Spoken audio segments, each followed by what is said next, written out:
Ататүрктөгү үйлөр эмнеге бузулбайт? Бишкек мери Айбек Жунушалиев Ататүрк сейилбагында курулган үйлөр бузулбай турганын айтып, үй ээлери паркты өнүктүрүүгө жалпы 500 миллион сом берерин билдирди.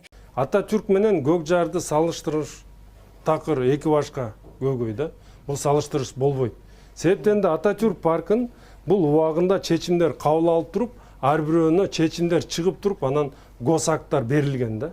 Госакт аркылуу алар деген өзүнүн мыйзамдаштырып алган да. Анан биз эми бүгүнкү күндө биздин маалыматыбыз боюнча баша 151 госактыбыз бар да. Анан албетте биз чечим чыгардык, биз саясий өзүбүздүн эркибизди көрсөттүк. Биз чечим чыгарып туруп, мурунку болгон аянтында 107 гектарда ошол Ататүрк паркты бекиттик. Анан кийинки кадамдарыбыз биз сот аркылуу бул ар бирөөнүн мындай да чечим чыккандан кийин ар бир госакты биз деген сот аркылуу эле жокко чыгара алабыз. Жокко чыкмайынча биз эч кандай иш аракетке кирише албайбыз. Бул деген мыйзам, бул деген баары мыйзамдуулукка баары чакырып атпайбы? Биз бул жерден да мыйзамдуулукту сактап атабыз. Бул жерде госактар чыккан.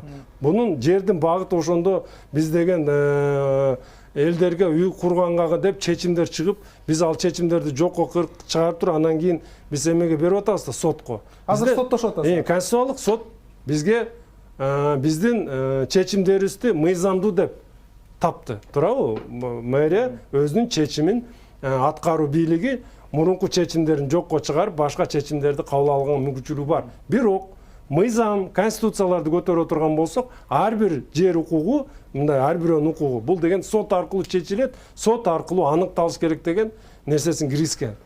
Ал жерде турак жайлар бар, жана көп кабаттуу үйлөр бар.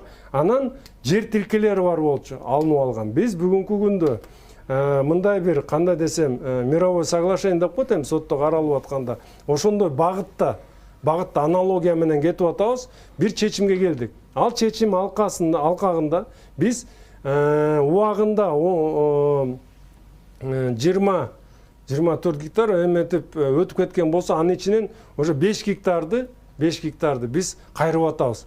Эмеге паркка. Бул бош жерлерди айтып атабыз. Бош жерлерди биз курганга уруксат бербейбиз. Жана мыйзамсыз деп эсептейбиз. Дарбаза, фундаменттер бузулуп, түртүлүп, бир өзүнүн калыбына келтирилген, ошо менен калтырдык.